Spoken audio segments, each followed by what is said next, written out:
श्री कृष्णा श्री कृष्णा श्री कृष्णा श्री कृष्णा। गुरुर्ब्रह्मा गुरुर्विष्णु गुरुर्देवो महेश्वरः गुरु साक्षात् परं ब्रह्म तस्मै श्री गुरवे नमः। तस्मै श्री गुरवे नमः। विवेक चूड़ामणि में हम पिछले कई सत्रों में जो मुख्य रूप से देख रहे थे वो ये था कि पंचकोश विवेक किस प्रकार से हम अन्नमय, प्राणमय, मनोमय, विज्ञानमय और आनंदमय, ये पांच कोश हम नहीं हो सकते। ये पांच कोशों के माध्यम से हम प्रकट होते हैं। इसीलिए यह पंचकोशों का विवेक करके विवेक के द्वारा इसका त्याग करना है। और जो अत्याज्य है, जिसका त्याग नहीं हो सकता, वो अपना स्वरूप है, उसको आत्म रूप से पहचानना। और उसको आत्म रूप से पहचानने के पश्चात अगली स्टेप ये है कि वही एकमात्र सत्य है। और यह जो जीव जगत ईश्वर का भेद है, अनेकता है, यह मिथ्या है, अध्यारोपित है। इस प्रकार से यह विषय है। तो पंचकोशों का विवेक करने के पश्चात शिष्य महाराज पूछते हैं 214वें श्लोक में, मिथ्यात्वेन निषिद्धेषु कोशेषु एतेषु पंचषु सर्वाभावं विना किंचिन्न पश्यामि अत्र गुरो विज्ञेयं किमु वस्तु अस्ति स्वात्मना अत्र विपश्चिता। हे गुरु महाराज, आपने ये बता दिया कि ये पंचकोश मिथ्या है। यदि ये शिष्य ने मिथ्या शब्द का अर्थ ठीक समझा होता तो ये प्रश्न नहीं पूछता। कई बार हम शब्द का अर्थ ठीक से नहीं समझते और इसीलिए दुनिया भर के प्रश्न हमारे मन में आते हैं। मिथ्या का तात्पर्य अभाव नहीं, अभाव माने असत। मिथ्या माने जो न होते हुए भी प्रतीत हो रही हो, उस अनुभूति को मिथ्या प्रत्यय कहते हैं। तो जैसे इस समय हम सबको मैं देह हूं यह प्रतीति है, मैं प्राण हूं यह प्रतीति है। तो प्रतीत माने न होते हुए भी भासना। तो शिष्य कहता है मिथ्यात्वेन निषिद्धेषु, यदि हमने इन पंचकोशों को ये मिथ्या है करके निषेध कर दिया तो सर्व अभावम विना न किंचित पश्यामि, तो मैं तो सबके अभाव के सिवा कुछ दिखता ही नहीं यहाँ। तो क्या मैं अभावात्मक हूं? तो इसके लिए किमु विज्ञेय विपश्चिता, तो ये चिंतन करने वाले ज्ञानी व्यक्ति ने फिर किसको जानना है? क्योंकि हम तो केवल पांच ही वस्तुओं को जानते हैं, अन्नमय, प्राणमय, मनोमय, विज्ञानमय, आनंदमय। और ये पांचों का हमने त्याग कर दिया तो क्या करे? तो हमको तो नहीं लगता कि ये जरा ठीक चल रहा है। ये शिष्य महाराज का प्रश्न था। तो इसमें गुरु महाराज अब कहते हैं, सत्यमुक्तम त्वया विद्वन निपुणोसी विचारणे। जब जब गुरु महाराज शिष्य की तारीफ करते हैं तो वो खिंचाई होती है, तो सत्य नहीं होता। विद्वन निपुणोसी विचारणे, तुम प्रश्न पूछने में बड़े उस्ताद हो, इसीलिए मैं प्रश्न किसी के एंटरटेन नहीं करता। सभी के सभी प्रश्न अपने बेवकूफी की प्रतीति होती है और उसके उत्तर सुपर बेवकूफी होती है। इसीलिए मूर्ख प्रश्न का उत्तर मौन से दिया जाता है और समझदार प्रश्न का उत्तर इस्माइल से दिया जाता है। दोनों जगह मौन ही ठीक है। तो सत्यमुक्तं त्वया विद्वन निपुणोसी विचारणे अहम आदि विकारास्ते तदभावो अपि अनु। देखो, जब हम विकार कहते हैं तो उसमें दोनों बातें आ जाती है, भाव और अभाव। जैसे किसी का होना, शरीर में बढ़ोतरी होना, ये विकार है। और शरीर बढ़ नहीं रहा है, उम्र ही बढ़ रही है, तो वो भी विकार है। इसी प्रकार से यहाँ कहते हैं यह जो अहम इत्यादि विकार है, इनके भाव अभाव दोनों को तुम विकार के रूप में स्वीकार करो तो ये प्रश्न तुम्हारे मन में नहीं आएगा। तो तात्पर्य क्या हो गया? जिस ज्ञान में भाव और अभाव यह ऑप्शन बना रहता है वह ज्ञान प्रतीति है, और जिस ज्ञान में भाव और अभाव यह ऑप्शन नहीं बना रहता है वो सत्य है। अब देखो कोई भी चीज, जागृत अवस्था में स्थूल देह का अन्नमय कोश का भाव है, लेकिन स्वप्न पुरुष, सुषुप्त पुरुष और समाधिस्थ पुरुष इनका अभाव है। स्वप्न में स्वप्न का भाव है, अन्य तीनों का अभाव है। तो यह जो भाव अभावात्मक प्रतीति है इसको मिथ्या कहते हैं। लेकिन एक ऐसा अनुभव है, वो प्रतीति नहीं है, वो अनुभव है। वो ऐसा अनुभव है कि जिसमें किसी भी प्रकार की ऑप्शन बाकी नहीं रहती। मैं हूं या मैं नहीं हूं यह ऑप्शन नहीं है, इसीलिए मैं हूं ये कहना भी गलत है। तो अहम आदि विकारास्ते तत् अभावः अपि अयम अनु, तो यह विकार सब में ही है, पंचकोशों में, चाहे वो रहे या न रहे। आप इसका उत्तर देते हैं। सर्वे येनानुभूयते यः स्वं नानुभूयते तम आत्मानं वेदितारं विद्धि बुद्ध्या सुसूक्ष्मया। सर्वे येन अनुभूयन्ते, जिसके द्वारा सबका ज्ञान होता है, जिसको सबका अनुभव होता है। जागृत पुरुष को स्वप्न सुषुप्ति समाधि का अनुभव नहीं होता, स्वप्न पुरुष को जागृत सुषुप्ति समाधि का अनुभव नहीं होता इत्यादि। लेकिन एक ऐसी वस्तु है कि जो सबका अनुभव करते हुए भी जागृत अवस्था में जागृत पुरुष नहीं बनती, स्वप्नावस्था में स्वप्न पुरुष नहीं बनती, सुषुप्ति अवस्था में नहीं सोती, और समाधि अवस्था में लगना और टूटने का चक्कर नहीं है। यह जिसका कभी अभाव अनुभव हो ही नहीं सकता। सर्वे येन अनुभूयन्ते यः स्वयं नानुभूयते तम आत्मानं वेदितारम, वह अपना स्वरूप है, इसको पहचानो। देखो अब यहां समस्या क्या है, कैसे पहचाने? कहते हैं बुद्धिया सुसूक्ष्मया, सूक्ष्म बुद्धि से पहचानो। अब सूक्ष्म बुद्धि किसको कहते हैं?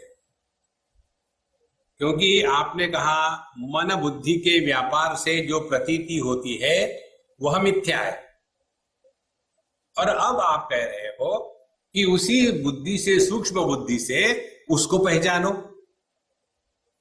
तो ये वदतो व्याघात दोष आ गया ना, आपने कहा कुछ और कहे कुछ और रहे हो।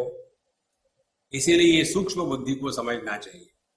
देखो जैसे शेविंग करने के लिए शार्पनेस आवश्यकता है ब्लेड को, और पेड़ काटने के लिए भी कुल्हाड़ को शार्पनेस आवश्यक है। अब कोई ये कहे कि भाई जब इसे पेड़ कट जाता है तो तुम्हारी शेविंग नहीं हो सकती क्या? तो ये जैसी बेवकूफी है। इसी प्रकार से जो बुद्धि हमको दुनियादारी का ज्ञान अच्छी तरह से देती है, वही बुद्धि यदि हम इस आत्मज्ञान के अनुसंधान में लगावे तो ऐसा ही है कि कुल्हाड़ी से शेविंग कर लो। तो सूक्ष्म बुद्धि किसको कहते हैं?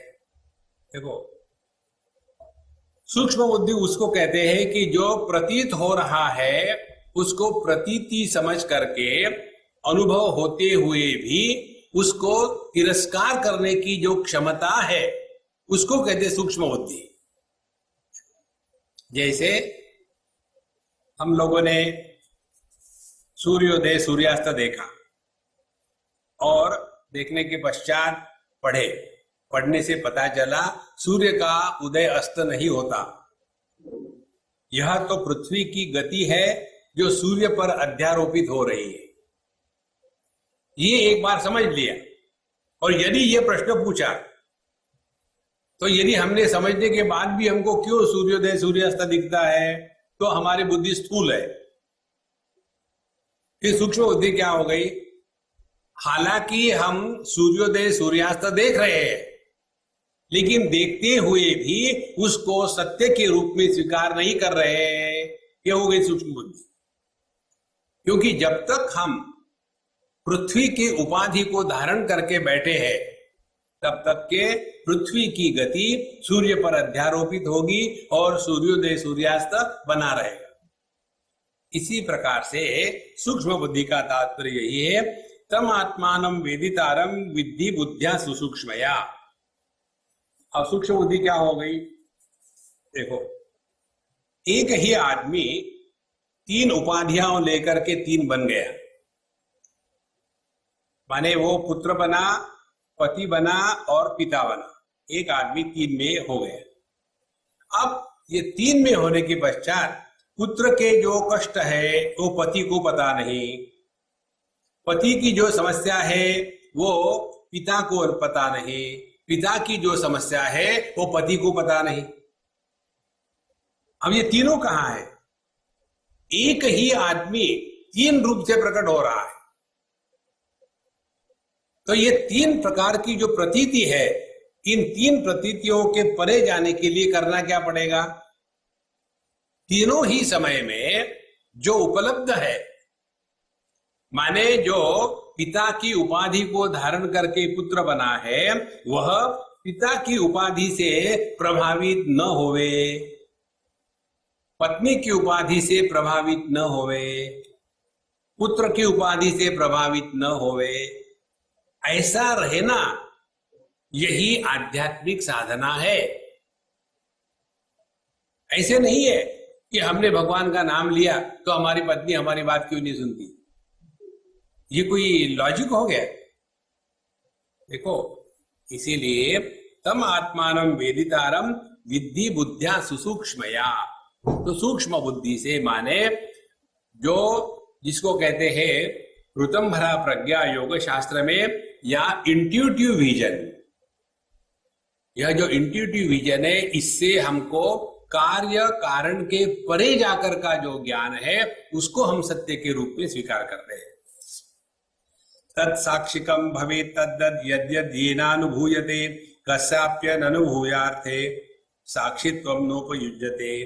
इसीलिए जो और जिसको जिसको जो अनुभव हो रहा है, वो सभी का सभी अनुभव इस साक्षी चैतन्य को हो रहा है, और यह साक्षी चैतन्य सब में होता हुआ भी किसी के द्वारा प्रभावित नहीं होता। देखो, प्राथमिक स्थिति होती है साधक को बताने की कि साक्षी का अभ्यास करो। साक्षी का अभ्यास करो माने इस दुनिया में रहो, सुख दुख आए तो सुखी दुखी नहीं होना, हो भी गए तो थोड़े समय के लिए, ज्यादा समय के लिए नहीं। किसी ने अच्छा कहा तो खुदकने की जरूरत नहीं, किसी ने बुरा कहा तो दुखी होने की जरूरत नहीं। साक्षी चैतन्य, ये प्राथमिक स्थिति। उससे जब आगे बढ़ना है तो वो उससे भी आसान स्थिति है, रिमेन इंडिफरेंट, एकदम उदासीनम असक्तम तेषु कर्म। सबके प्रति उदासीन रहे। उदासीन माने इंडिफरेंट। इंडिफरेंट कैसे रहे? जैसे आप सत्संग सुन रहे हो वैसे। कितने बार सुना है इंडिफरेंट? हम प्रोफेशनल बन जाते सत्संग सुनते सुनते। इतना सुन के रख दिया है कि हमने जो हमको हमेशा सुनते हैं और फिर YouTube में लगे रहते हैं, हमने कोई शब्द कहने के पहले उनको मालूम है हमको क्या कहना है। जैसे टेप रिकॉर्डर में रिकॉर्डेड होता है ना, ऑन कर दो तो आगे क्या होने वाला है वो टेप को सब मालूम है। तो जैसा टेप रिकॉर्डर है, असक्तम तेषु कर्मसु, किसी भी शब्द का कोई प्रभाव नहीं पड़ता। तो जब ये कार्य हम सत्संग में कर सकते हैं, तो यही कार्य अपने जीवन के हर व्यवहार में लगा दो। तो जितना हम उदासीन होना सीखेंगे, तत्साक्षिकम, तो पहले साक्षी भाव सब में रहते हुए भी किसी के द्वारा प्रभावित नहीं होने का अभ्यास, ये समझदारी बढ़ा दो। और ये समझदारी को इंप्लीमेंट करने के लिए उदासीन रहना शुरू करो। और जो आदमी उदासीन रहता है, दुखेषु अनुद्विग्न मनाः सुखेषु विगत स्पृहा वीतराग भय क्रोधास्ति तद्धि मुनि उच्यते, तभी जाकर के उसकी जो समझ है वो स्थिर रहेगी। नहीं तो छोटी छोटी बातों में मूड ऑफ होना, दुखी होना, और जहां जहां हम दुखी होते हैं वहां हमारे अहंकार की फण बाहर आ गई है। अच्छा महाराज, असौ स्व साक्षिको भावो यतः स्वेनानुभूयते अतः परम स्वयं साक्षात प्रत्यगात्मान चेतरः। तो यह जो साक्षी चैतन्य है, स्व साक्षिको भावः यतः स्वेन अनुभूयते, और यह जो मैं साक्षी हूं इसको पहचानने के लिए और कोई साक्षी नहीं होता। देखो महाराज, अब इसको कैसा समझे। एक अंधा आदमी यदि कहे कि मैंने उसको अपने आंखों से देखा है कि उसने उसको मार दिया था, तो उसकी साक्ष्य स्वीकार नहीं होगी, क्योंकि साक्षी के लिए किसी एक माध्यम की आवश्यकता है, इंद्रियों की, मन की, बुद्धि की। यदि इंद्रिय मन बुद्धि का व्यापार नहीं हो तो साक्षी भाव निरर्थक है। लेकिन एक ऐसा अनुभव है जिसके लिए इंद्रिय मन बुद्धि के व्यापार की अपेक्षा नहीं है। यह जो प्रमाण निरपेक्ष अनुभूति है उसको यहां कहते हैं यतः स्वेन अनुभूयते। तो अपना जो होना है, देखो हम शब्द का प्रयोग कर रहे होना, बनना नहीं। पति पत्नी भाई बहन बनते हैं, स्त्री पुरुष जवान बूढ़े बनते हैं, लेकिन हम स्वयं होते हैं।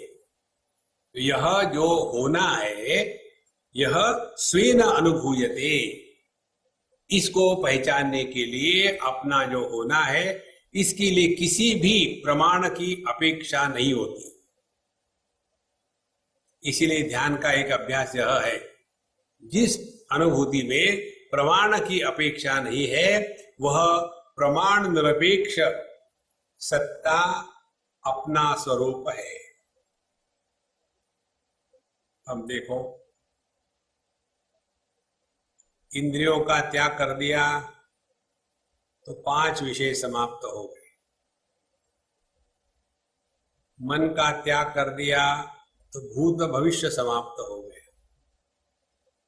बुद्धि का त्याग कर दिया तो मैं समाप्त हो गया। लेकिन एक ऐसी वस्तु बनी रहती है जो कभी नष्ट नहीं होती और जिसका त्याग किया भी नहीं जा सकता।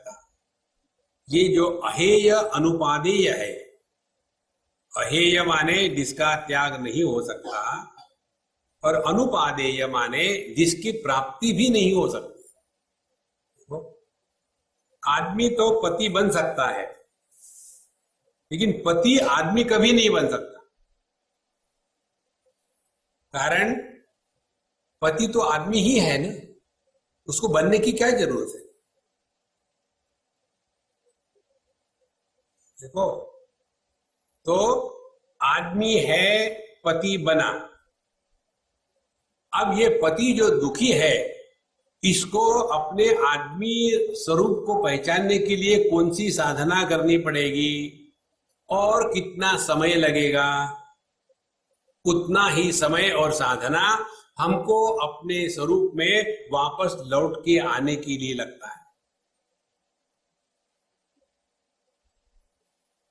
तो पति को कौन सी साधना करनी पड़ेगी? पहली बात, सब करना बंद कर दो,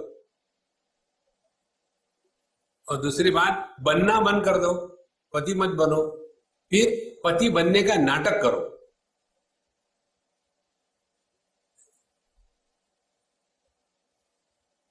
तो जो अपनी ड्यूटी है वो पूरी भी करते रहे, लेकिन रहे आदमी के रूप में।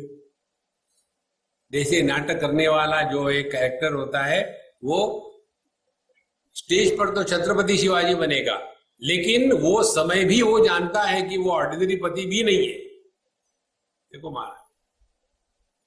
तो जो ऑर्डिनरी पति नहीं बन सकता वो छत्रपति बन गया, नाटक है ना। इसी प्रकार से इस जगत में जब हम रहना शुरू करेंगे तब जाकर के इस तत्व को अनुभव करेंगे, नहीं तो शब्द मात्र रहेंगे।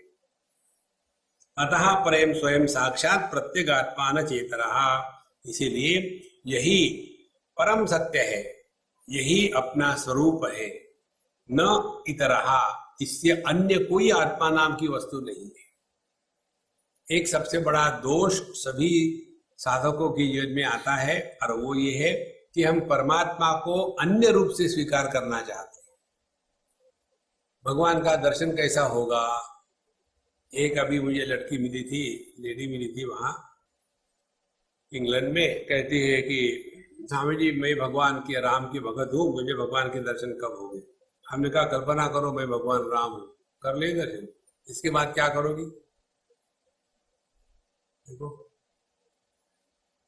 जब तक आपके मन में किसी भी प्रकार का प्रश्न उठता है तब तक आप परमात्मा से दूर।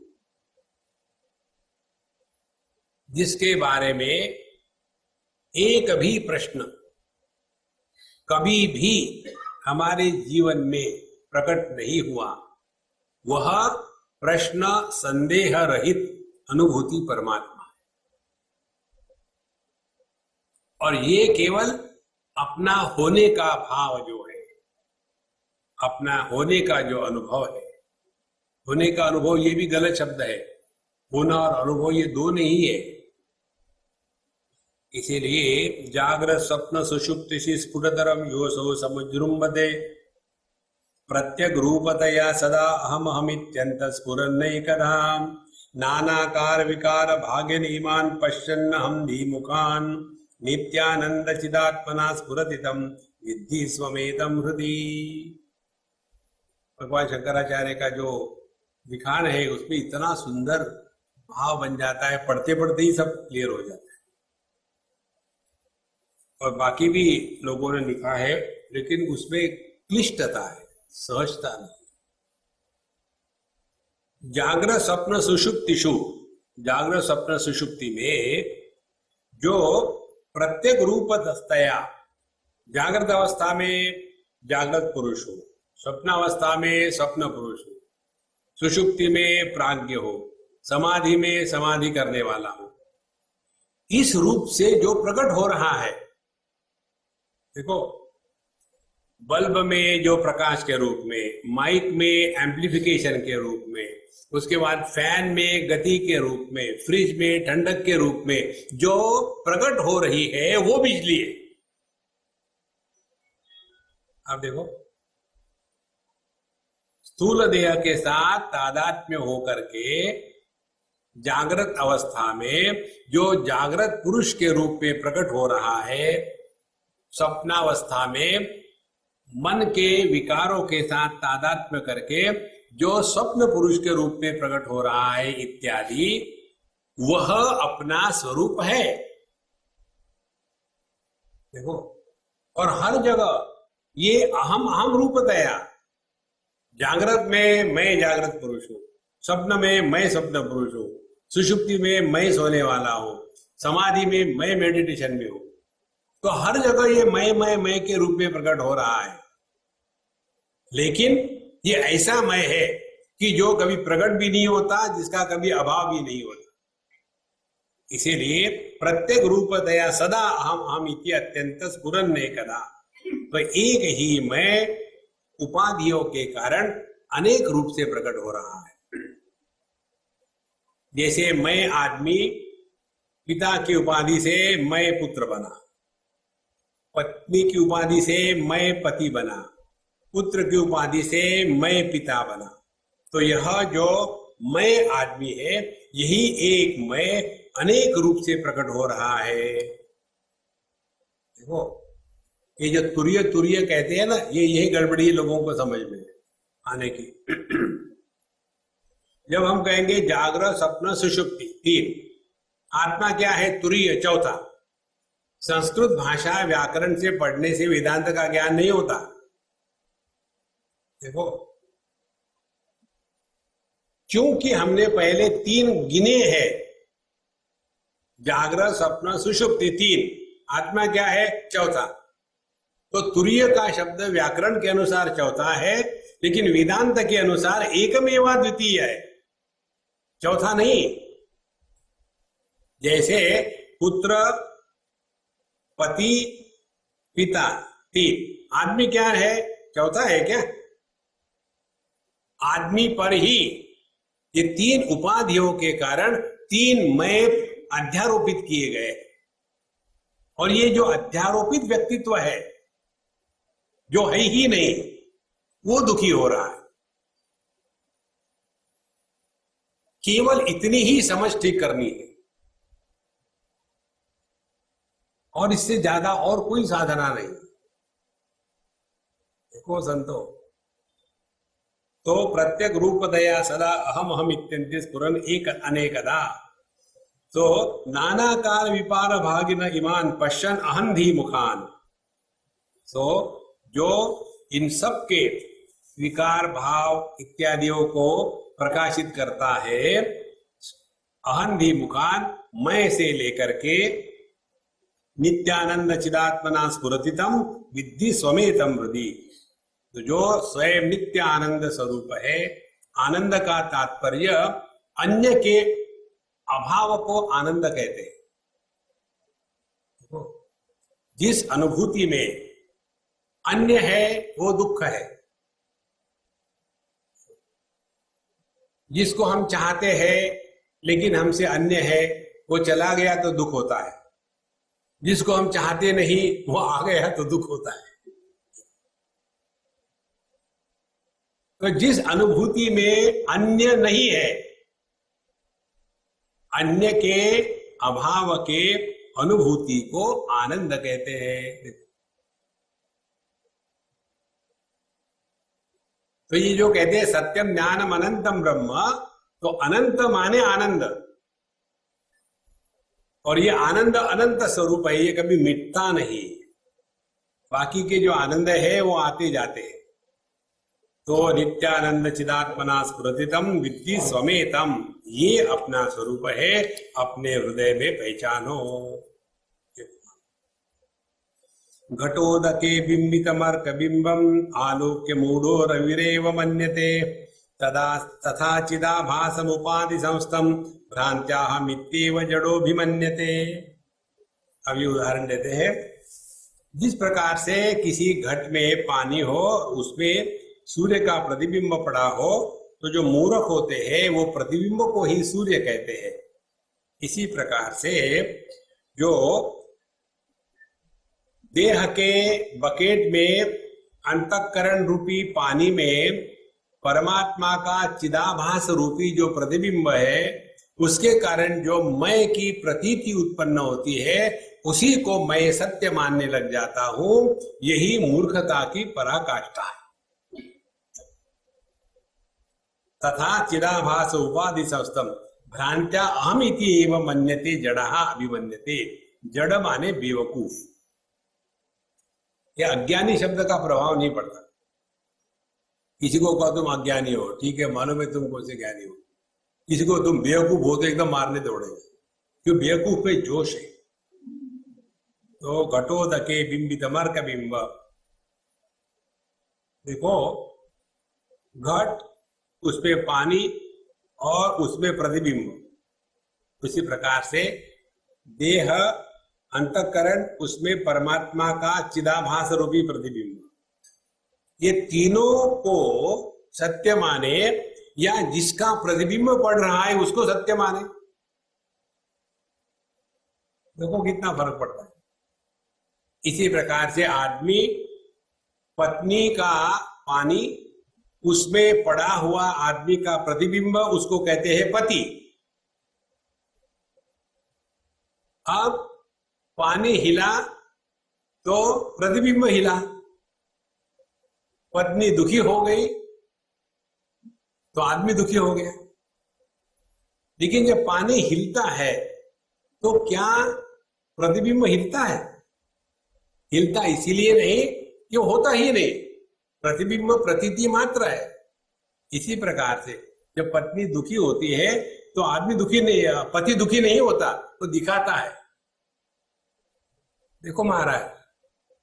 लेकिन ये पत्नियां एकदम पड़ जाती है, हाँ इनको दुखी करने से काम हो जाता है, वो दुखी नहीं होता। जो बेवकूफ होते वही दुखी होते, समझदार पति कभी दुखी नहीं होते, दुखी होने का नाटक करते। तो भ्रांत्या अहम इति एव जड़ः अभिमन्यते। जलम घटम जलम तद्गतमर्कबिंबम विहाय सर्वं विनिरीक्षतेऽर्कः ततस्थ एतत्तृतयावभासकः स्वयं प्रकाशो विदुषा यथा तथा।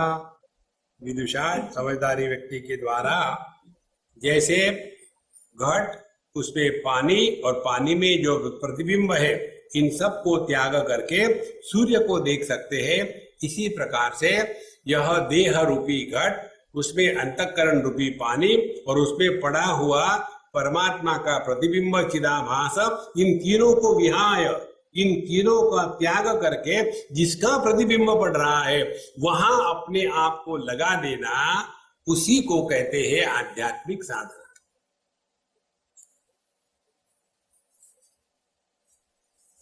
अब इसमें मान अपमान, सुख दुख,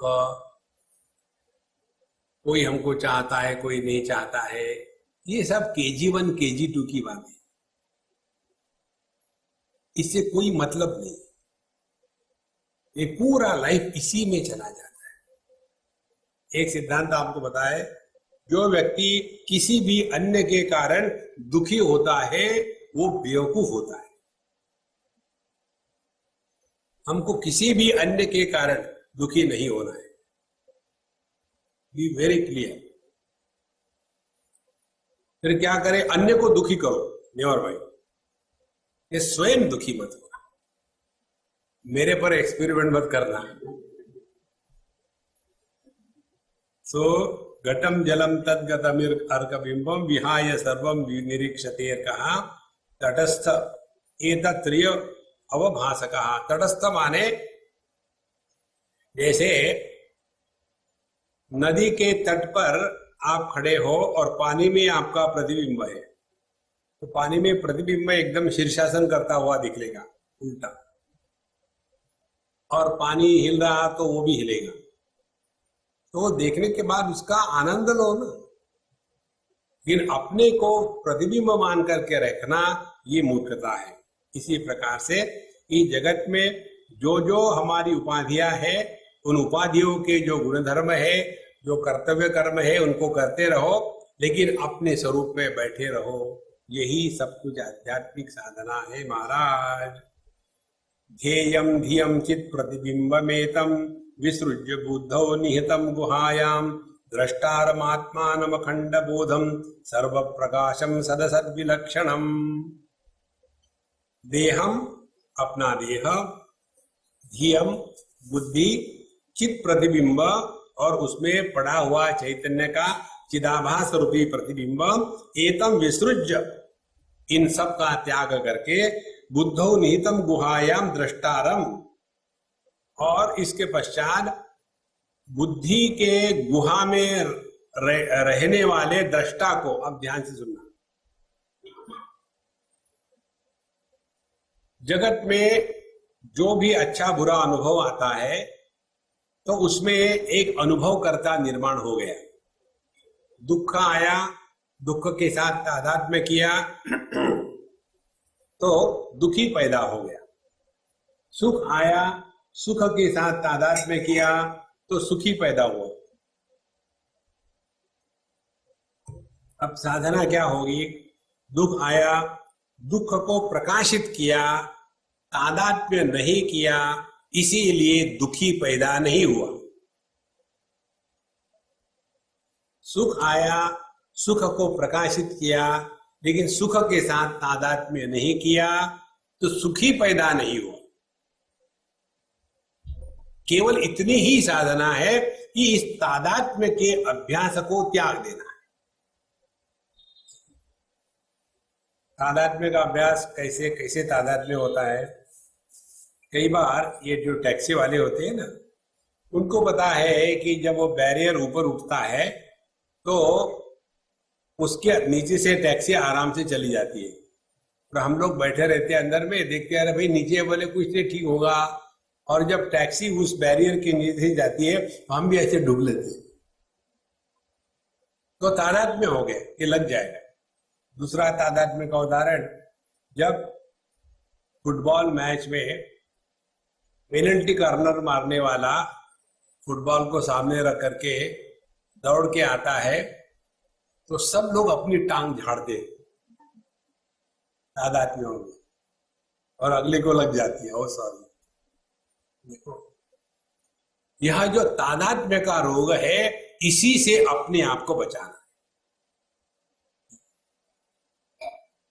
कोई अच्छा आदमी दिखा, तादात्म्य हो गया, तादात्म्य का रूप हो गया दोस्त। कोई आदमी देखा अच्छा नहीं लेगा तो उससे तिरस्कार हो गया, ये तादात्म्य ही है। जैसे जैसे ये तादात्म्य ही सब दुख का कारण, ये बात समझ में आएगी। किसी के साथ तादात्म्य ना करो। तादात्म्य का तात्पर्य है तद आत्मा एव यस्य प्रतीति तत् तादात्म्य भावः। जिसके साथ यही मैं हूं, ऐसा भाव निर्माण हो जाता है, उस भाव को तादात्म्य भाव कहते हैं। तद माने वह आत्मा, तो तद आत्मा, उसके भाव को संस्कृत भाषा में तादात्म्य कहते हैं। दशरथ दाशरथी राम, तो वही मैं हूं। दुख का प्रकाशन हुआ, लेकिन दुख मैं हूं, दुखी पैदा हो गए। लाभ का प्रकाशन हुआ, लाभ मैं हूं, यह लाभी मैं पैदा हो गया। इस प्रकार से कहते कि यह विसृज्य बुद्धो निहितम गुहायाम, तो गुहा में रहने वाला माने ये समझना है कि ये सब का प्रकाशक है, लेकिन किसी के द्वारा प्रभावित नहीं होता। अब ये केवल समझदारी की बात है। ये सिद्धांत हमने आपको कई बार बताया है, जो प्रकाशक होता है वो प्रभावित नहीं होता। और सिंपल सिद्धांत है। जैसे ये लाइट का प्रकाश है, अब ये लाइट का प्रकाश चाहे यहाँ डिस्कोर्स चल रहा हो या डिस्को चल रहा हो या कुछ भी नहीं चल रहा हो, प्रकाश को कोई फर्क नहीं पड़ता। इसी प्रकार से पीला कपड़ा हो, लाल कपड़ा हो, नीला कपड़ा हो, आंखों को कोई फर्क नहीं पड़ता। चाहे सिनेमा के गाने हो, चाहे वेदांत हो, बुद्धि को कोई फर्क नहीं पड़ता।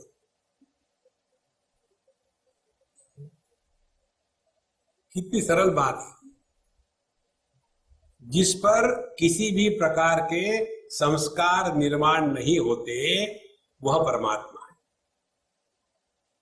आकाश में पृथ्वी हो, पृथ्वी के घूमने से खरोच निर्माण नहीं होती।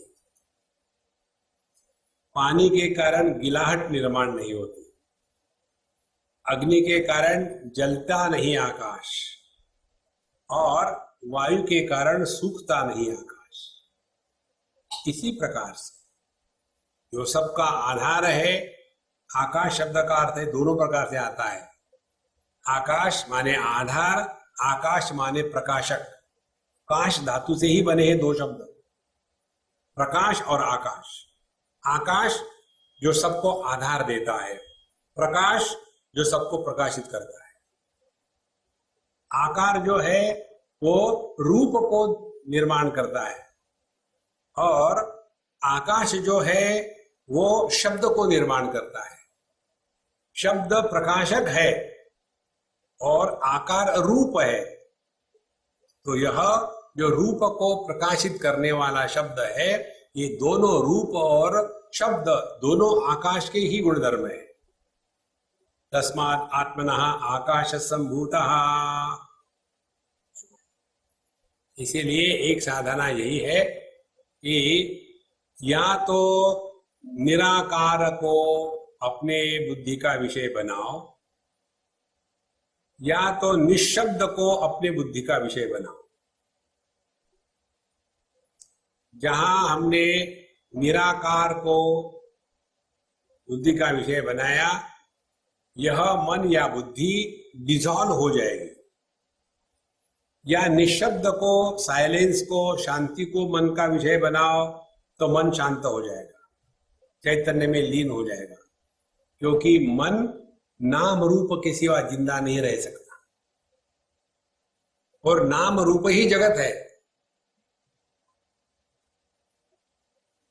गहरी नींद में हमारा कोई रूप नहीं, हमारा कोई नाम नहीं, इसीलिए कोई संसार नहीं। जागृत अवस्था में दुनिया भर के नाम, दुनिया भर के रूप। तो विसृज्य बुद्धो निहितम गुहायाम द्रष्टारमात्मानम अखंड बोधम। तो यह जो अखंड बोध है, खंडित नहीं है। जो पुत्र है वो पति में नहीं है, जो पति है वो पिता में नहीं है, और ये जो पुत्र, पिता और पति, ये तीनों पुरुष में नहीं है, और ये जो पुरुष है ये परमात्मा में नहीं है। और दुखी होने वाले कौन है? ये जो तीन जो नहीं है। अब जो नहीं है वो दुखी हो रहे हैं, तो उसके लिए क्या दवाई करोगे? इसीलिए द्रष्टारमात्मानम अखंड बोधम सर्व प्रकाशम सदसद विलक्षणम। तो जो सबका प्रकाशक है, जागृत का प्रकाशक होते हुए भी जागृत पुरुष जो नहीं बनता, स्वप्न का प्रकाशक होते हुए भी जो स्वप्न पुरुष नहीं बनता, सुषुप्ति का प्रकाशक होते हुए भी जो कभी सोता नहीं, और समाधि का प्रकाशक होते हुए भी जिसकी समाधि कभी टूटती नहीं और कभी लगती नहीं, यह नित्य निरंतर उपलब्ध बोध जो है, नित्योपलब्धि स्वरूपो हम आत्मा।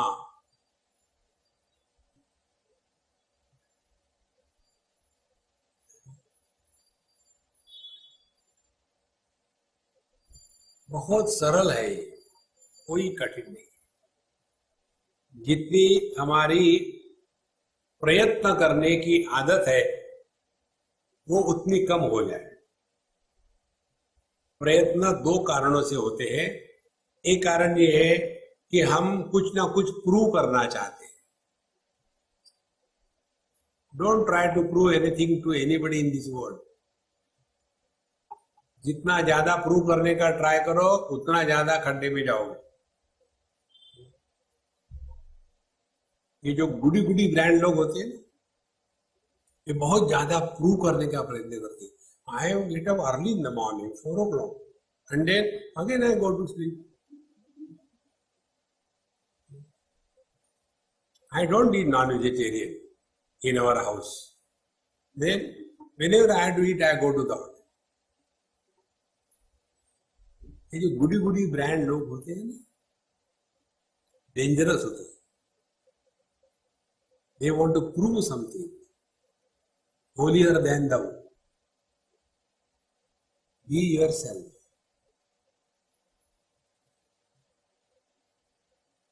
पूरी हमारी जो जिंदगी है इसी में चली जाती है कि कौन क्या सोचता होगा। जब छोटे बच्चे रहते हैं तो ये नहीं सोचते कौन क्या सोचता होगा। जब जवान हो जाते हैं तब नहीं सोचते कि कौन क्या करना है, कर लो, हम ऐसे ही है। और बुढ़ापे में याद आती है, मैं खामो खाम सोचता रहा, लोग कभी सोचते ही नहीं मेरे बारे में। बी योरसेल्फ, एकदम जीवन में परिवर्तन आ जाएगा।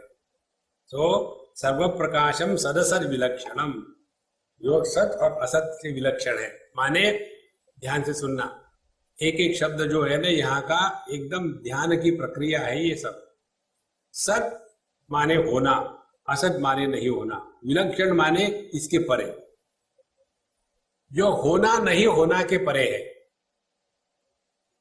अब लगाओ इसको अपने जीवन में। जागृत अवस्था जब होती है तो अन्य तीन अवस्था नहीं होती। स्वप्नावस्था जब होती है तो अन्य तीन अवस्था नहीं होती। तो ये अवस्थाओं का ज्ञान होना नहीं होना के पक्ष में पड़ता है। जब बचपन है तब बुढ़ापा नहीं है, जब बुढ़ापा है तब बचपना है, बचपन नहीं है। बुढ़ापे में आदमी ज्यादा ही बच्चा बन जाता है। जब बेवकूफ है तो समझदार नहीं है, समझदार है तो बेवकूफ नहीं है, ज्ञानी है तो अज्ञानी नहीं, अज्ञानी है तो ज्ञानी नहीं है। हमारा सभी का सभी ज्ञान सत असत के क्षेत्र में आ जाता है। सत असत विलक्षणम, जिस ज्ञान में सत और असत यह भेद निर्माण नहीं होता। और ये कौन सा ज्ञान है? अपना होना या अपना नहीं होना, क्या ये विकल्प है? मैं हूं या मैं नहीं हूं, ये विकल्प कहां है? जब मैं नहीं हूं ये विकल्प नहीं है, तो मैं हूं ये कहना भी तो गाली ही है। देखो, तो सत असत विलक्षणम। आप आगे इस बात समझो। जिस ज्ञान में सत असत यह भाव निर्माण हो जाता है, वह ज्ञान मानसिक प्रत्यय है। जो जो ज्ञान मन के द्वारा प्राप्त होता है, उसी ज्ञान में भाव और अभाव यह विकल्प संभावित होते हैं। भूत था, अभी नहीं है। वर्तमान होगा, अभी नहीं है। तो वर्तमान, भूत, भविष्य, ये तीनों कहां गए? ये मन में गए। और यही भूत, वर्तमान और भविष्य, यही तो मन की खुराक है। देखो, वह वर्तमान, दैट प्रेजेंट, जिसमें भूत और भविष्य, पास्ट और फ्यूचर नहीं है, उस वर्तमान को, उस प्रेजेंट को प्रेजेंट करना, कहना आवश्यक है क्या? देखो, आपको समझो एक ही लड़का है और आप उसका इंट्रोडक्शन करा रहे, ये मेरा बड़ा लड़का है, ठीक है? तो फिर दूसरा प्रश्न आएगा, बाकी बटालियन कहां गई? देखो, इसीलिए वह ज्ञान जो मन के माध्यम से उपलब्ध होता है, उसमें भाव अभाव, सत असत यह बना रहता है। कई बार लोग कहते हैं मुझे भगवान के दर्शन हो गए। एक हमारे महात्मा है, मित्र है, अच्छे हैं, हजारों लाखों उनके फॉलोअर्स हैं। उनके आश्रम में एक विशेष दिन है, हम नहीं बताएंगे दिन और स्थान और कौन महात्मा है, गूगल करो। तो उस महात्मा के आश्रम में वो दिन महाराज जी को भगवान के दर्शन हुए थे, वो दर्शन दिन मनाया जाता है। आजकल नहीं हो रहे क्या? नहीं, उस दिन हुए थे। ये केवल मानसिक प्रत्यय है। अच्छी बात है, लेकिन ये सत्य नहीं है।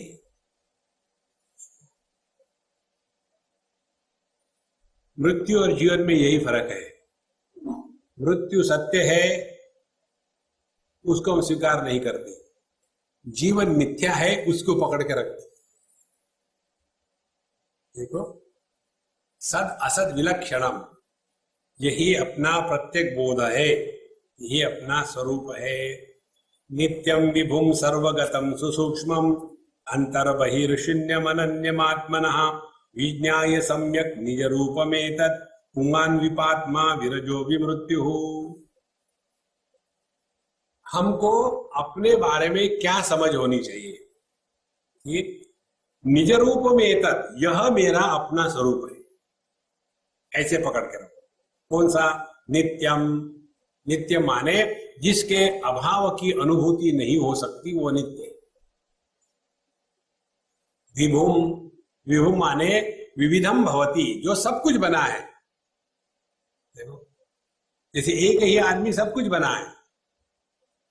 अब ध्यान से सुनना, सभी रूप रंग जो है वो केवल दृष्टि है। जब दृष्टि स्थूल हो जाती है तो स्थूल दृष्टि को रूप रंग कहते हैं। Grossification of vision is called as colours and forms. जो मन है, मन जब स्थूल हो जाता है तब उसको इंद्रिय कहते हैं। Grossification of the mind is called as sense organs. जब चैतन्य स्थूल हो जाता है तो स्थूल चैतन्य को ही मन कहते हैं। Grossification of consciousness is mind. देखो, कठोपनिषद के विचार है ये। वहां यह तारतम्य का भाव देते हैं। इंद्रियेभ्यः परा ह्यर्था अर्थेभ्यश्च परम मनः मनसस्तु परा बुद्धि बुद्धिरात्मा महान परः महतः परम अव्यक्तम अव्यक्तात् पुरुष परः पुरुषान्न परम किंचित सा काष्ठा सा परागति। ये जो तारतम्य भाव, इंद्रियों से ये जो तन्मात्रा है ये पर है। पर का तात्पर्य, पर माने सूक्ष्म, पर माने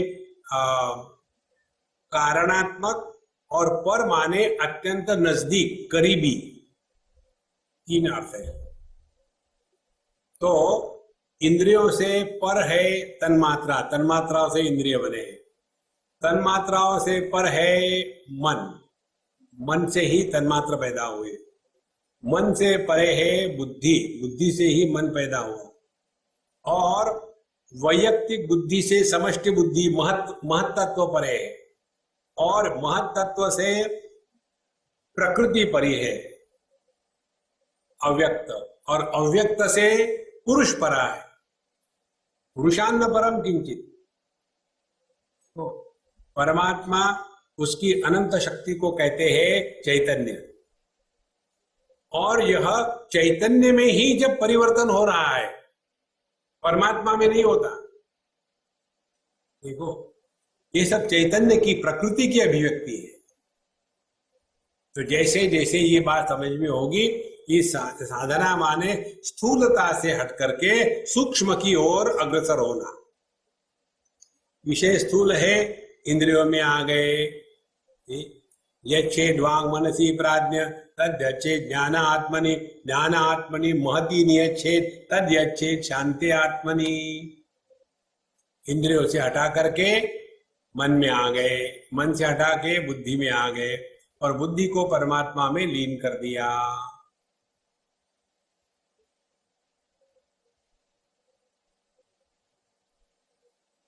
शांति आत्मनि, यह जो अपना स्वरूप है इसको हमको ग्रहण करना है। नित्यम विभूम, यही सब कुछ बना है।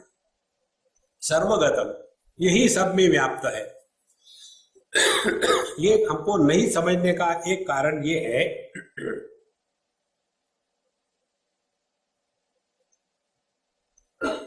जो उदाहरण देते हैं ना, कोई भी उदाहरण अपने आप में परिपूर्ण नहीं हो सकता, क्योंकि परमात्मा ऐसा है कि जो किसी के जैसा नहीं है। मनु शतरूपा ने तपस्या करी और भगवान नारायण प्रकट हो गए, और उन्होंने कहा कि भगवान मुझे आपके जैसा पुत्र चाहिए। भगवान ने कहा माफ करना भाई, मेरे जैसा कोई है ही नहीं, एकमेवाद्वितीय, तो फिर मैं ही तुम्हारा पुत्र बन के आ जाऊंगा, और भगवान राम का जन्म हो। तो यह जो एकमेवाद्वितीय है, ये किसी के जैसा नहीं है। तो सर्वगतम, सब में व्याप्त है, ये बताने के लिए उदाहरण दिए जाते हैं। जैसे सुवर्ण सभी आभूषणों में व्याप्त है, एक उदाहरण। जैसे मिट्टी सभी बर्तनों में व्याप्त है, दूसरा उदाहरण। जैसे समुद्र सभी लहरों में व्याप्त है, तीसरा उदाहरण। तो इसमें क्या हो गया, सुवर्ण और आभूषण दोनों समझ में आ जाते, सब में व्याप्त। मिट्टी और बर्तन आ गया समझ में। यदि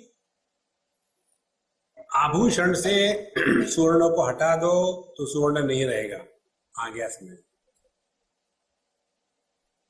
यही गलती हो जाती है।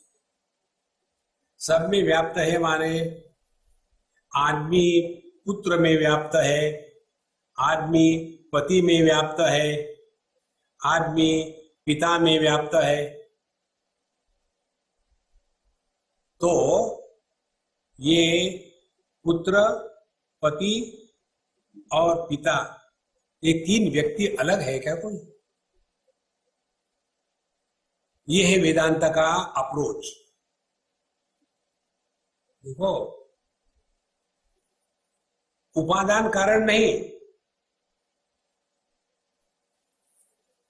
ये केवल समझाने की प्रक्रिया होती है कि जैसे सभी आभूषणों में सुवर्ण व्याप्त है वैसे परमात्मा सब दुनिया में व्याप्त है। ये समझाने की प्रक्रिया है, लेकिन ये सत्य नहीं है। जिस प्रकार से आदमी ये तीनों में व्याप्त है, माने आदमी पर ही ये तीनों उपाधि के कारण अध्यारोपित किए गए।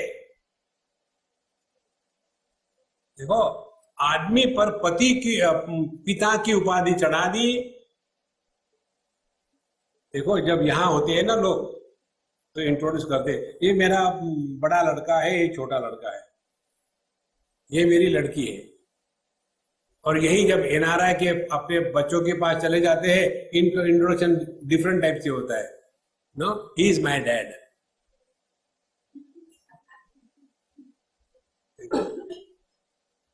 पहले ही मेरा पुत्र था, अब ये मेरा बाप है। उसमें मैं महत्व का है, बाप सेकेंडरी हो गए, एकदम पोजीशन बदल जाती। इसीलिए जैसे एक ही आदमी सब में व्याप्त है, माने एक ही आदमी पर उपाधि के कारण अनेकता अध्यारोपित करी गई है, वास्तविक नहीं है। इसी प्रकार से एक ही परमात्मा पर नाम रूप की उपाधि चढ़ा दी तो उसको जगत कहा है। उसी परमात्मा पर पंचकोशों की उपाधि चढ़ा दी तो उसको जीव कहा है। उसी परमात्मा पर माया की उपाधि चढ़ा दी, उसको ईश्वर कहा है। तो यह जो जीव जगत ईश्वर है, ये औपाधिक भेद है, वास्तविक नहीं है।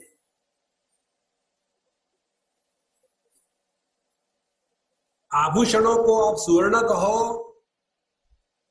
तो ठीक है, लेकिन आपने सुवर्ण को आभूषण कहा तो गलत है। देखो, जगत को आपने परमात्मा कहा तो ठीक है, ईशावासिमिदं सर्वम यत् किंच जगत्याम जगत, लेकिन परमात्मा को आपने यदि जगत कहा तो गलत है। देखो संतो, इसीलिए सर्वगतम का तात्पर्य ये मत समझ लेना कि ये जगत जो है, ये जगत हर में परमात्मा घुसा हुआ है, जैसे सुवर्ण हर आभूषण में घुसता है। नहीं, परमात्मा ही सत्य है। उसी को जीव जगत के उपाधि के कारण अनेक कहा जाता है। नित्यम विभुम सर्वगतम सुसूक्ष्मम, और यह अत्यंत सूक्ष्म है। अत्यंत सूक्ष्म का तात्पर्य जितने ज्यादा गुण है उतना ज्यादा स्थूल है, जितने कम गुण है उतना कम स्थूल है। अब गुण है ही नहीं तो सूक्ष्म है, अति सूक्ष्म है। जैसे पृथ्वी को 5 गुण है, शब्द स्पर्श रूप रस गंध। पानी को 4 है, अग्नि को 3 है, वायु को 2 है, आकाश को 1 ही गुण है, शब्द। और यह जो आकाश है ये केवल मन की अभिव्यक्ति है, इसीलिए मन को एक भी गुण नहीं है। शब्द स्पर्श रूप रस गंध मन को नहीं है। और यह मन जो है ये स्वयं प्रकाशित नहीं है, ये किसी अन्य के प्रकाश से प्रकाशित होता है। तो जैसे जैसे आप अपने स्वरूप के पास पहुंचोगे वैसे वैसे सब के सब गुण निकल जाएंगे, निर्गुण हो जाओगे। इसीलिए सुसूक्ष्मम, और ये सूक्ष्मता की पराकाष्ठा क्या है? अंतर बहिर्शून्यम। जिस ज्ञान में अंदर और बाहर का भेद समाप्त हो जाता है। देखो, गहरी नींद में हम देह के अंदर होते हैं या बाहर होते हैं? गहरी नींद में हम कमरे के अंदर है कि बाहर है? गहरी नींद में हम 2015 में है या 1947 में है? गहरी नींद में हम स्त्री है या पुरुष है? सब के सब भेद गायब हो। जिस ज्ञान में अंदर और बाहर ये भेद समाप्त हो जाता है, वह अपना स्वरूप है। अंदर मैं होता है, बाहर दुनिया होती है। अंदर मैं होता है, बाहर तू होता है। और जब तक के मैं और तू बना रहेगा, तब तक तू मैं चलती रहेगी, रुकेगी नहीं। अंतर बहिर्शून्यम अनन्यम आत्मनः। और यह आत्मा अपना स्वरूप कैसा? अनन्य। इसमें अन्य का भेद नहीं है, अन्य की प्रतीति नहीं है। हम भले अपने पत्नी का नाम अनन्य रख दे, अनन्या। अभी एक मैं अम्मा को मिलके आया, उसका नाम अनन्या था। मैंने कहा इसका मतलब तुमको मालूम है? तो मुझे मालूम नहीं, मेरे पति ने मेरा नाम रख दिया, मैंने मान लिया। हमने कहा तुम सबसे ज्ञानी हो, कुछ जाने के प्रयास मत करना। अनन्यम आत्मनः विज्ञाय सम्यक निज रूपमेतत्। यही अपना असली स्वरूप है, इसको पहचानो। विज्ञाय माने पहचानना, जानना नहीं। जाना तो उन्हें बहुत है, प्रवचन भी कर सकते। विज्ञायमेतत् निज रूपम पुमान विपात्मा विरजो विमृत्यु। फिर मनुष्य सभी पापों से मुक्त हो जाता है। पाप यही है। देखो, ये जो विषय है, सनत कुमार जी कहते हैं धृतराष्ट्र को, सनत सुजातीय में बड़ा सुंदर श्लोक है ये। अन्यथा संतमात्मानम अन्यथा प्रतिपद्यते, किम तेना न कृतम पापम चोरेण आत्मा अपहारिणा। हम असल में है सच्चिदानंद परमात्मा, फिर हमने अपने आप को देह मन बुद्धि और पति पत्नी भाई बहन इत्यादि मान लिया। इससे बढ़कर के और क्या पाप होता है? क्योंकि चोरेण आत्मा अपहारिणा, हमने अन्य के वस्तु को चोरी किया है। तो जो चोरी करेगा तो उसको जेल होगी, पकड़ा जाएगा। तो पुमान विपात्मा विरजो विमृत्यु। फिर वह जन्म मृत्यु के चक्कर से हमेशा के लिए मुक्त हो जाता है। देखो महाराज, और विशोक आनंद घनो विपश्चित स्वयं कुतश्चिन्न बिभेति किंचित। नान्योस्ति पंथा भवबंध मुक्ते है विना तत्वम अवगमम मुमुक्षोः। तो यह मृत्यु के परे विरज हो जाता है, शुद्ध हो जाता है। का मतलब क्या है? विशो कहा आनंद घन विपश्चित। यह जो ज्ञानी पुरुष है, ये आनंद घन। आनंद घन का तात्पर्य किसी कारण से आनंद नहीं है, जिसके कारण सब आनंद संभव है। देखो, दो प्रकार के आनंद है। एक आनंद कारणात्मक है, कारण से आनंद है। जैसे मैं अपने पत्नी के कारण खुश हूं, ये जैसे एग्जाम्पल है। मैं अपने पत्नी के कारण खुश हूं, तो ये कारण हो गया, तो ये असली आनंद नहीं है। मैं पत्नी होते हुए भी खुश हूं, तो ये असली आनंद है। देखो, जो कारण रहित आनंद है वो आनंद घन है, इसका कोई बीज नहीं है। निर्बीज आनंद, ये ठीक शब्द है, निर्बीज आनंद।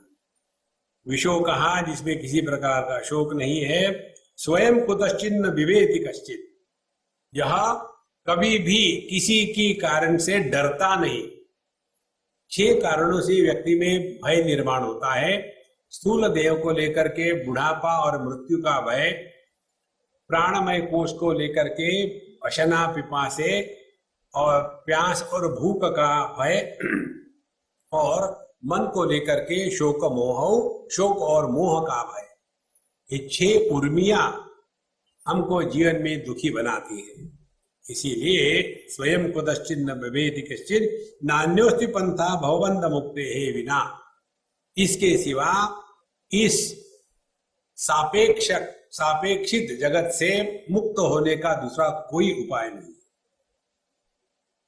आप कुछ भी करोगे, खूब दान धर्म करो, पूजा पोथी करो, भगवान का सर खाओ, जप करो, मेडिटेशन करो, कुछ नहीं होने। केवल अपने समझ को ठीक करना है। अविचारेण कृतो बंधः विचारेण निवार्यते। यदि गलत विचारों से कुछ वस्तु निर्माण हो गई है तो विचारों को ठीक कर कर ही हो सकती है वो ठीक। देखो वेदांत की विशेषता ये है, wrong notions are negated without creating fresh notions. देखो ऐसे नहीं कि पहले मैं पापी था अब मैं पुण्यवान हूं, नहीं, मैं पापी भी नहीं हूं पुण्यवान भी नहीं हूं, केवल मैं हूं। इसलिए विना स्वतत्व अवगमम मुमुक्षो हो, जब तक के हम अपने स्वरूप को नहीं पहचानेंगे तब तक के ये जगत में भटकते ही रहेंगे। इसीलिए एक ने पूछा भगवान से कि भगवान आपने जो लड़कियां निर्माण करी बड़ी सुंदर होती है, उनको देख करके मजा आ जाता है, आनंद आता है, वही जब पत्नी हो जाती है तो क्यों दुखी करती है? भगवान ने कहा बेटा लड़की मैंने निर्माण करी है, पत्नी तुमने निर्माण करी है। लड़की मेरी पैदाइश है, पत्नी तुम्हारी पैदाइश है, और इसी के कारण तुम दुखी हो। ओम पूर्णमदः पूर्णमिदं पूर्णात् पूर्णमुदच्यते पूर्णस्य पूर्णमादाय पूर्णमेवावशिष्यते। ओम शांति शांति शांति। हरि ओम। श्री गुरुभ्यो नमः। हरि ओम।